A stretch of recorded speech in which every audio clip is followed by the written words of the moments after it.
The story opens in a world powered by cursed energy, born from people's negative emotions. When that energy accumulates, it forms cursed spirits, monsters invisible to ordinary people and responsible for countless deaths every year. The ones who hunt them are Jujutsu sorcerers, people who can see curses and weaponize cursed energy. Our protagonist is Yuji Itadori, a high schooler with unusual physical strength. He hangs out with the school's occult research club, mostly for fun with his friends Sasaki and Agachi. Yuji's grandfather, who raised him, lies in the hospital at the end of his life. His final advice is simple and heavy: use your strength to help people, and don't die alone like me. Yuji accepts it quietly, and then his grandfather passes. Soon after, a sorcerer named Megumi Fushiguro shows up looking for a cursed object, one of the 20 mummified fingers of the legendary curse Ryomen Sukuna. Each finger overflows with lethal energy. One such finger was sealed at Yuji's school, and, without understanding the danger, the club planned to open the seal that night. Megumi realizes this will lure curses to the school and rushes there with Yuji. By the time they arrive, curses have already swarmed. Megumi summons his divine dogs, part of his 10 shadows technique, to clear a path. Yuji, remembering his grandfather's words, ignores the warning to stay back and dives in to save his friends.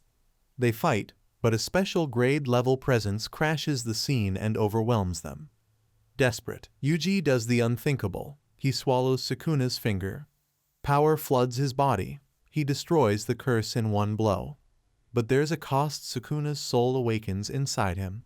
For a terrifying moment, Sukuna takes over, giddy at the idea of annihilating humanity.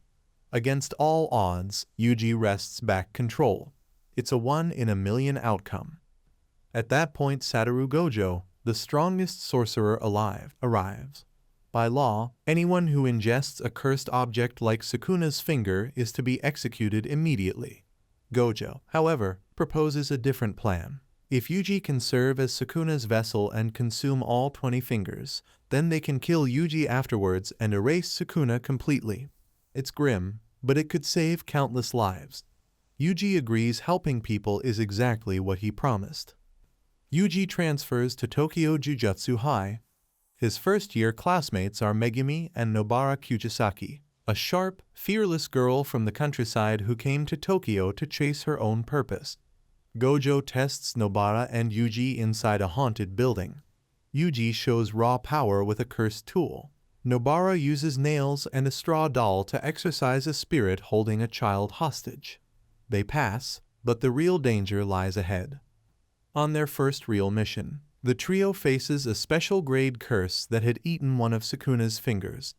The creature rips apart Megumi's shikigami and even severs Yuji's hand. Outmatched, Yuji begs Sukuna for help. Sukuna agrees, then instantly kills the special grade and pockets another finger for himself. Worse, Sukuna rips Yuji's heart out to block any quick takeover. When Yuji forces control back, he dies on the spot. Yuji's consciousness drifts into Sukuna's innate domain. Sukuna offers a deal. He'll heal the heart and revive Yuji if he can seize control for 1 minute whenever he speaks a trigger word, and Yuji will forget the contract. Yuji counters with a condition that Sukuna can't harm anyone during that minute. Sukuna accepts. Yuji wakes up in the morgue, very much alive. Yuji's return shocks everyone, but no one's happier than Gojo. He knows that if the higher-ups ever find out Yuji survived, they'll try to eliminate him all over again. So, Gojo quietly tells the doctor to keep Yuji's resurrection a secret. He wants time to train Yuji properly without anyone interfering. Soon, Gojo brings Yuji to a secluded building, a sort of safe house.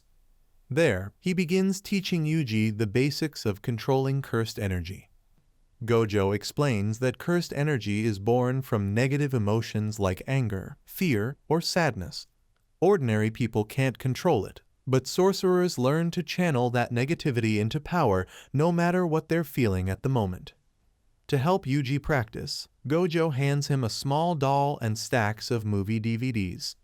The challenge is simple but brutal. Yuji must maintain a steady flow of cursed energy at all times, even while watching random movies, happy or sad. If his energy slips for even a second, the doll punches him. Literally.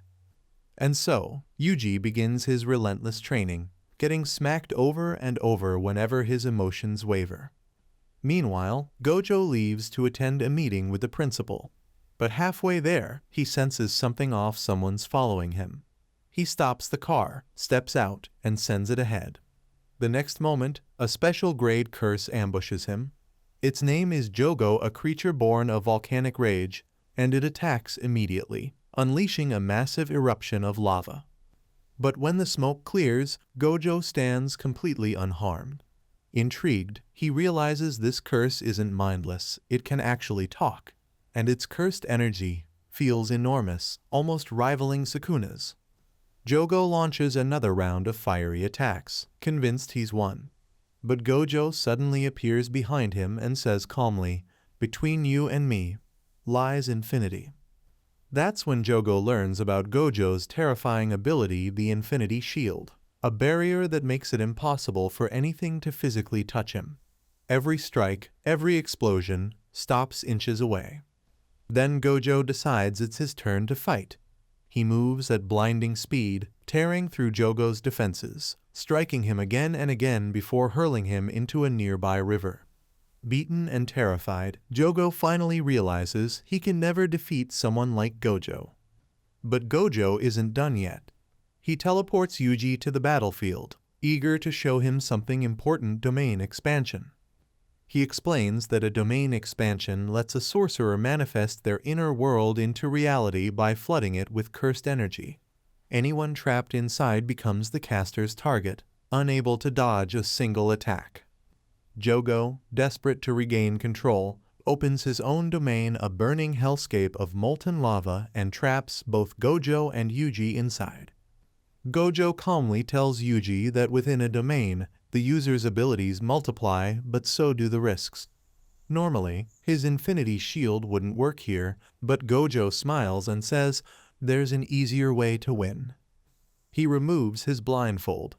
The moment his eyes are revealed, Gojo unleashes his own domain, Infinite Void. Reality itself bends, and Jogo's world collapses under the sheer force of it. Within seconds, Gojo crushes the curse and drags its limp body out of the domain. He could have killed Jogo right there, but first, he wants answers. Who sent this curse after him? That's when we learn about the rest of Jogo's group. There's Hanami, a curse born from humanity's fear of forests, able to create deadly plants and flowers.